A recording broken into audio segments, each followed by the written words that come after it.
नमस्कार दोस्तों। आपने यह तो सुना ही होगा कि अच्छा इंसान हमेशा दुखी रहता है और वहीं दूसरी ओर बुरा इंसान हमेशा सुखी रहता है। अगर ऐसा है तो अच्छे कर्मों का अच्छा फल कैसे हुआ, बल्कि बुरे कर्मों का अच्छा फल हुआ। आखिर यह कर्मों का सारा खेल क्या है, ये कैसे हमारी जिंदगी को प्रभावित करते हैं। अगर हम यह समझ जाएं कि कर्मों का चक्र आखिर चलता कैसे है, तो हमें जिंदगी में सुख मिल सकता है, क्योंकि हम सिर्फ वही काम करेंगे जिससे हमें अच्छा फल प्राप्त हो। तो चलिए जानते हैं इस कहानी के माध्यम से कि आखिर कर्मों का खेल है क्या और कर्मों का फल हमें कैसे मिलता है। दोस्तों, एक शहर में एक व्यापारी रहता था। वह व्यापारी बहुत धनवान था। शहर के बड़े बड़े व्यापारियों में उसका नाम लिया जाता था। धीरे धीरे समय बीतता गया। फिर एक दिन उसके घर एक पुत्र का जन्म हुआ। उस पुत्र के जन्म पर वह व्यापारी बहुत खुश हुआ। उसने अपने पुत्र का नाम नंदन रख दिया। व्यापारी ने सोचा कि अब उसका पुत्र बड़ा होकर उसके कारोबार को संभालेगा और एक दिन वह अपने शहर का सबसे बड़ा व्यापारी बन जाएगा। उस व्यापारी ने अपने पुत्र का अच्छे से पालन पोषण किया, उसे अच्छे से पढ़ाया लिखाया। समय के साथ साथ नंदन अब 22 वर्ष का हो चुका था। उसका पुत्र नंदन भी बड़ा होकर अपने पिता के व्यवसाय में मदद करने लगा। पिता अपने पुत्र को अपने काम में सहायता करता देख बहुत प्रसन्न होता था। फिर उस व्यापारी ने अपने पुत्र का विवाह एक सुंदर युवती के साथ करवा दिया। नंदन भी बहुत प्रसन्न था। नंदन विवाह होने के बाद कुछ दिन तो अपने पिता के साथ व्यवसाय में हाथ बटाता रहा, लेकिन कुछ दिन बाद अचानक ही नंदन में कुछ परिवर्तन आने लगे। वह दिन भर अपने दोस्तों के साथ घूमने लगा। धीरे धीरे नंदन को एक बहुत बुरी आदत ने जकड़ लिया। वह रोज अपने दोस्तों के साथ जुआ खेलने लगा। नंदन ना तो अपने घर आता था और ना ही अपने पिता के व्यवसाय में हाथ बटाता था। धीरे धीरे समय गुजर रहा था। समय के साथ नंदन के पिता अब बूढ़े हो चले थे। बूढ़े होने के कारण नंदन के पिता व्यापार की देखभाल नहीं कर पा रहे थे और नंदन व्यापार की देखभाल करना तो दूर की बात है, वह तो अपने पिता द्वारा जमा किए गए धन को ही उड़ा रहा था। व्यापार की देखभाल ना होने के कारण धीरे धीरे उसे व्यापार में बहुत नुकसान होने लगा। नंदन के पिता ने नंदन को बहुत समझाया, इतनी मेहनत करके इतना बड़ा व्यापार खड़ा किया है, अगर तुम इसे नहीं संभालोगे और इसी तरह धन बर्बाद करते रहोगे तो एक दिन यह पूरी तरह से नष्ट हो जाएगा। उस बूढ़े पिता ने अपने बेटे को खूब समझाया कि बेटा, मेरी बात मान लो, तुम इस जुआ खेलने की आदत को, इस गंदी आदत को छोड़ दो, नहीं तो एक दिन ऐसा भी आएगा कि तुम्हारे पास कुछ भी नहीं बचेगा, कोई तुम्हारा साथ नहीं देगा, फिर तुम बहुत पछताओगे। इसलिए तुम समय रहते संभल जाओ। लेकिन नंदन ने अपने पिता की एक भी बात नहीं सुनी। वह तो उनकी बात को सुनकर अनसुना कर देता था। ऐसे ही धीरे धीरे समय गुजरता रहा। समय के साथ उसके पिता और भी बूढ़े हो गए और उनको बीमारियों ने जकड़ लिया। कुछ दिन के बाद ही उस व्यापारी की मृत्यु हो गई। अपने पिता की मृत्यु पर भी नंदन को बिल्कुल भी अफसोस नहीं हुआ, उसे तनिक भी दुख नहीं हुआ। ऐसा लग रहा था कि मानो उसके पिता की मृत्यु के बाद तो उसे आजादी मिल गई हो। अब उसे कहने सुनने वाला कोई नहीं रहा था। अब तो नंदन पहले से भी अधिक दिन रात जुआ खेलने में लगा रहता था। नंदन जुआ खेलकर एक बहुत बड़ा आदमी बनना चाहता था। वह एक दिन में ही सब कुछ हासिल कर लेना चाहता था, जिस कारण अब वह जुए में बड़े बड़े दांव पेंच लगाने लगा था। नंदन की मां ने भी नंदन को बहुत समझाया कि बेटा, तुमने बहुत सारा धन गवा दिया है, अब जो थोड़ा बहुत धन बचा है उसे भी लुटाने पर क्यों लगे हुए हो। कहते हैं कि जब मनुष्य का विनाश होना होता है तो उसकी बुद्धि काम करना छोड़ देती है। नंदन अपनी मां की बात एक कान से सुनता था तो दूसरे कान से निकाल देता था। उसे किसी भी बात का बिल्कुल भी फर्क नहीं पड़ता था। नंदन दिन रात जुआ खेलने में मस्त रहता था। उसे किसी भी बात का होश नहीं था। नंदन के पास कोई कुबेर का खजाना तो था नहीं जो कभी खत्म ही नहीं होता। धीरे धीरे नंदन का सारा धन खत्म होने लगा। फिर एक दिन ऐसा आ गया जब नंदन के पास कुछ भी नहीं बचा। जुआ खेलने में उसका सारा धन समाप्त हो चुका था। वह अपना सब कुछ गवा चुका था। अब नंदन की मां भी काफी बीमार रहने लगी थी। जब नंदन की मां ने यह सब सुना कि उसका बेटा जुए में सब कुछ हार चुका है तो उसकी मां को बहुत बड़ा सदमा लगा और उसकी मां की मृत्यु हो गई। लेकिन नंदन को अपनी मां की मृत्यु पर भी कोई अफसोस नहीं हुआ। मां का क्रिया कर्म करने के कुछ समय बाद नंदन ने फिर से जुआ खेलना शुरू कर दिया। उसे किसी भी बात से कोई फर्क नहीं पड़ता था। उसके लिए कोई जिए या मरे, लेकिन वह तो दिन भर जुआ ही खेलता रहता था। अब तो वह दूसरे व्यापारियों से कर्ज भी ले लिया करता था। नंदन बड़े व्यापारी का बेटा था, इसीलिए उसे किसी ने भी धन देने से मना नहीं किया। लेकिन नंदन ने तो उस धन को भी जुआ खेलने में ही नष्ट कर दिया। अब नंदन के ऊपर बहुत सारा कर्ज हो चुका था। अब उसके घर में 2 वक्त का खाना खाने जितना धन भी नहीं बचा था। अब तो नंदन की हालत ऐसी हो गई थी कि अब उसके पास ना तो 2 वक्त के खाने को भोजन बचा था और ना ही पहनने के लिए कपड़े। वह बिल्कुल कंगाल हो चुका था। अब पूरे शहर में सबको यह पता चल चुका था कि नंदन अब तो कंगाल हो चुका है, उसके पास कुछ भी नहीं बचा है। जब नंदन किसी से मदद मांगने जाता तो सब उसे मना कर देते थे। एक समय ऐसा था कि जब उसके परिवार का नाम शहर के बड़े बड़े व्यापारियों में आता था, लेकिन नंदन की इस गंदी आदत के कारण उसने अपना सब कुछ गवा दिया था। कोई भी उसकी मदद नहीं करता था। नंदन का जब सब कुछ समाप्त हो गया तब उसे इस बात का एहसास हुआ कि समाज के लोग इज्जत उसी की करते हैं जिसके पास पैसा होता है। जैसे ही मनुष्य का पैसा खत्म हो जाता है तो उसके साथ साथ उसकी इज्जत भी खत्म हो जाती है। लोग उसी मनुष्य की इज्जत करते हैं जो मेहनत से कमाता है और अपने जीवन में एक कामयाब इंसान बनता है। जब नंदन के ससुर को यह बात पता चली कि उसका दामाद कंगाल हो चुका है तो वह अपनी पुत्री की चिंता करते हुए तुरंत ही अपनी पुत्री से मिलने चला आया। उसने वहां जाकर देखा कि उसकी पुत्री तो बहुत दुखी है। उसकी पुत्री ने फटे पुराने कपड़े पहन रखे थे। भूख के कारण उसका फूल सा चेहरा मुरझा चुका था। अपनी बेटी की ऐसी हालत देखकर उनको नंदन पर बहुत गुस्सा आया। उसने अपनी बेटी को अपने साथ घर ले जाने का निश्चय कर लिया। उसने नंदन को कुछ नहीं कहा और अपनी बेटी को लेकर अपने घर चले गए। जब नंदन घर पहुंचता है तब उसे पता चलता है कि उसकी पत्नी को तो उसके ससुर जी अपने साथ घर ले गए हैं।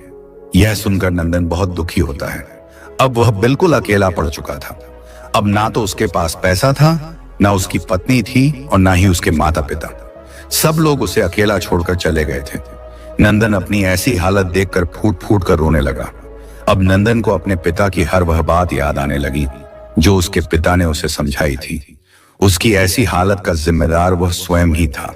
वह अपने ही आप से कहने लगा कि एक दिन ऐसा था जब मेरी गिनती शहर के बड़े बड़े व्यापारियों में होती थी और आज मेरे पास खाने के लिए खाना तक नहीं है।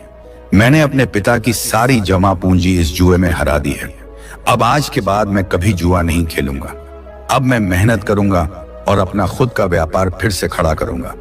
यह सोचकर नंदन अपने ससुर से मिलने के लिए सोचता है ताकि वह उनसे कुछ धन उधार ले सके और अपना व्यवसाय शुरू कर सके। सुबह होते ही वह अपने ससुर से मिलने के लिए निकल पड़ता है। शाम होते होते वह अपने ससुर के घर तक पहुंच जाता है। ससुराल पहुंचकर वह अपनी हालत देखकर रोने लगता है। अपने फटे पुराने कपड़ों को देखकर वह सोचता है कि वह अपने ससुराल ऐसे फटे पुराने कपड़ों में तो नहीं जा सकता। मेरी थोड़ी बहुत जो इज्जत है वह भी चली जाएगी। मैं इस इज्जत को नहीं गवा सकता हूँ। मैं साफ सुथरे कपड़े पहनकर ही अपने ससुर से मिलने जाऊंगा। फिर उसे याद आया कि उसके पास पैसे तो हैं ही नहीं। फिर वह नए कपड़े कहां से खरीदेगा? अगर वह फटे पुराने कपड़ों में ससुराल जाएगा तो उसकी बची खुची इज्जत भी ऐसे ही खत्म हो जाएगी। यह सब सोचकर वह इधर उधर देखने लगा। तभी उसकी नजर एक कपड़े की दुकान पर जाती है, लेकिन शाम हो जाने के कारण दुकान बंद हो चुकी थी। नंदन ने निश्चय किया कि वह सुबह तक इंतजार करेगा। जैसे ही दुकान खुलेगी तो मैं अपने ससुर का नाम लेकर कपड़े खरीद लूंगा और जब मुझे ससुर जी से पैसे मिल जाएंगे तब मैं इस दुकान वाले का उधार चुका दूंगा। अपने फटे पुराने कपड़ों में ससुराल वालों के घर जाने से अच्छा है कि मैं एक रात इस दुकान के बाहर ही गुजार लूं। यह सब सोचकर नंदन उस कपड़े की दुकान के बाहर ही सो जाता है। रात्रि हो चुकी थी। चारों तरफ सन्नाटा छाया हुआ था। सभी लोग गहरी निंद्रा में सो चुके थे, पर नंदन को नींद नहीं आ रही थी। भूखे पेट भला कोई कैसे सो सकता है? नंदन भूख के मारे इधर उधर करवटें ले रहा था। तभी नंदन ने देखा कि एक युवक चुपचाप दुकान के भीतर जा रहा है। उस युवक के भीतर जाने के कुछ देर बाद ही एक स्त्री भी दबे पांव उसी तरफ आई और दुकान के अंदर चली गई। नंदन को वह स्त्री अंधेरे में भी जानी पहचानी लग रही थी। नंदन ने उस स्त्री को ठीक ढंग से देखने के लिए दुकान की खिड़की से दुकान के अंदर झांका तो उसने जो देखा वह देखकर उसके होश उड़ गए, क्योंकि वह औरत कोई और नहीं बल्कि उसकी ही पत्नी थी। फिर नंदन ने अपनी पत्नी और उस युवक की बातें ध्यान से सुनी। नंदन की पत्नी उस युवक से कह रही थी कि हे मेरे प्राण प्रिय, मैं तुमसे बहुत प्रेम करती हूँ और मैं तुमसे विवाह करके पूरी जिंदगी तुम्हारे साथ ही रहना चाहती हूँ। मैंने आज तुम्हें यहाँ एक राज की बात बताने के लिए बुलाया है ताकि हम विवाह के बाद आराम से रह सकें और हमारे पास किसी भी चीज की कोई कमी ना हो। उस युवक ने बड़ी उत्सुकता के साथ पूछा, कौन सा राज? तुम किस राज की बात कर रही हो? फिर नंदन की पत्नी ने उस युवक से कहा कि मेरे ससुर जी बहुत धनी व्यापारी थे। उनके पास बहुत सारा धन था। उन्होंने अपने जीवन में बहुत कठिन परिश्रम किया था और खूब सारा धन कमाया था। उन्होंने अपने जीवन में 4 घड़े सोने के सिक्कों से भरवाकर मकान के चारों कोनों में गड्ढा खोदकर छिपा दिए थे। यह काम उन्होंने इसलिए किया था ताकि बुरे समय में उस धन का उपयोग किया जा सके। उन्होंने अपने बेटे को तो उस धन के बारे में कभी नहीं बताया, क्योंकि उन्हें डर था कि कहीं उनका जुआरी बेटा उस धन को भी जुए में ना गवा दे। फिर मेरे ससुर की मृत्यु होने के बाद मेरी सास ने मुझे यह सब बताया था। यह सारी बात सुनकर वह युवक बोला कि अब मुझे क्या करना चाहिए। फिर नंदन की पत्नी ने उस युवक से कहा कि तुम जल्दी से मेरी ससुराल जाओ और मेरे मूर्ख पति से वह मकान खरीद लो। वह मकान तुम्हें आसानी से दे देगा, क्योंकि वह अपनी सारी जमा पूंजी तो जुए में हार चुका है। अब उसके पास तो 2 वक्त के खाने के लिए भी कुछ नहीं बचा है और उसे पैसों की बहुत जरूरत है।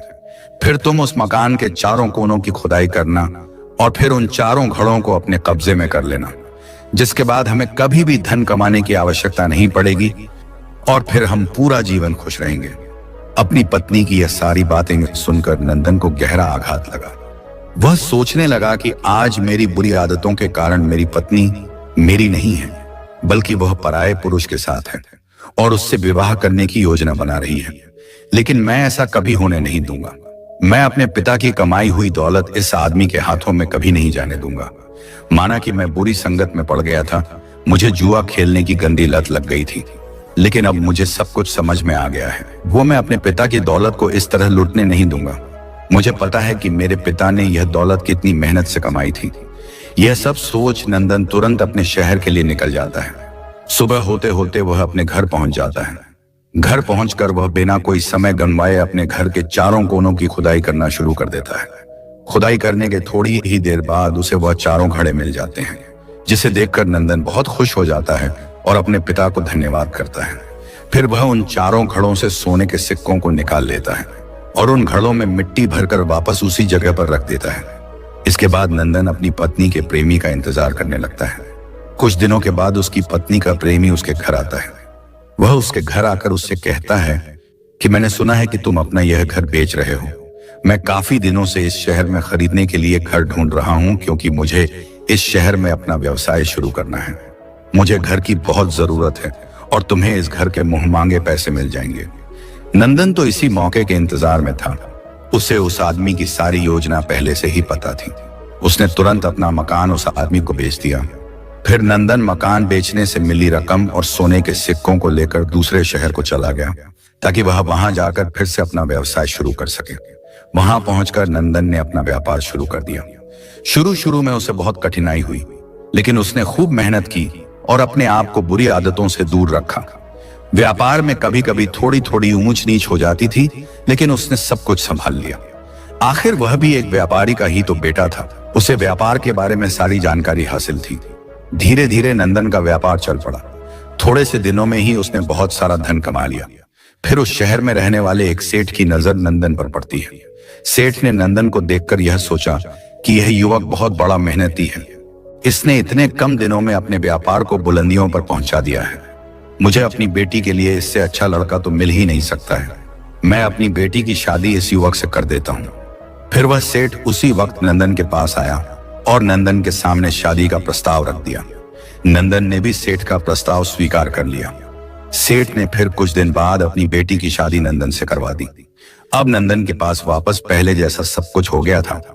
उसने धन भी कमा लिया था और इज्जत भी कमा ली थी और उसकी शादी भी हो गई थी। अब उसके पास सब कुछ था। अब नंदन अपना जीवन हंसी खुशी से व्यतीत करने लगा। अब उसके पास किसी भी चीज की कोई कमी नहीं थी।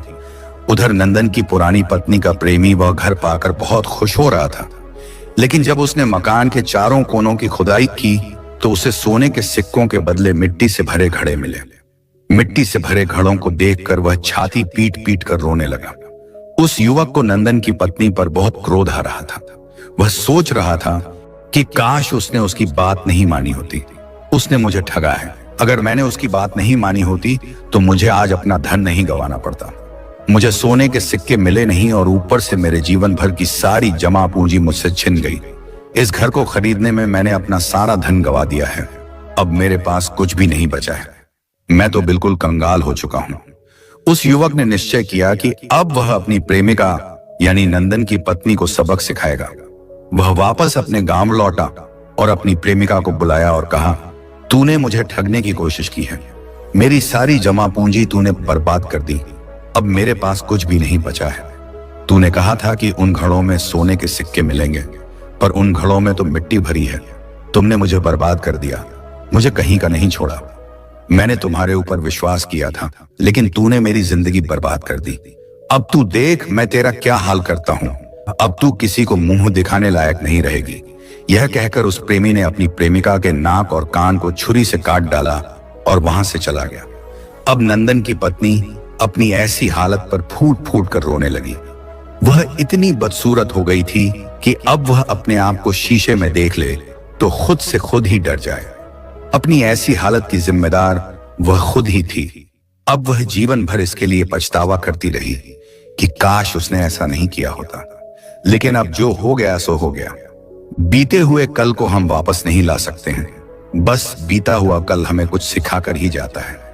उधर नंदन ने अपनी गलती से पहले ही सीख लिया था कि बुरे कर्म करोगे तो परिणाम भी बुरा ही प्राप्त होगा, और अगर अच्छे कर्म करोगे, परिश्रम और निष्ठा पूर्वक जीवन का निर्वाह करोगे, तभी हमें अच्छा परिणाम प्राप्त होगा। हमारा जीवन तभी खुशियों से भरेगा। किसी ने सत्य ही कहा है कि परिश्रम और लगन से ही कार्य करने पर हम जीवन में सफलता प्राप्त कर सकते हैं। बुरे कार्य करके हमें असफलता ही प्राप्त होगी। तो देखा मित्रों, जब तक नंदन बुरे कर्म कर रहा था, जुए में अपना सब कुछ गवा रहा था, उसे उसके कर्मों के हिसाब से बुरा फल मिल रहा था। लेकिन फिर बाद में जैसे ही उसे यह एहसास हुआ बुरे कर्म उसे बर्बाद कर रहे हैं, तो उसने बुरे कर्मों को छोड़कर अच्छे कर्म के रास्ते पर चलने लगा। इसलिए साथियों, चाहे देर से ही सही, लेकिन बुरे कर्मों का फल और बुरे कर्मों का परिणाम हमेशा बुरा ही होता है। वहीं दूसरी ओर अच्छे कर्मों का परिणाम सदा जीवन में हितकारी होता है। तो दोस्तों, कैसी लगी आपको यह कहानी, आप हमें कमेंट में जरूर बताएं, और पसंद आई हो तो एक लाइक अवश्य कर देना। धन्यवाद।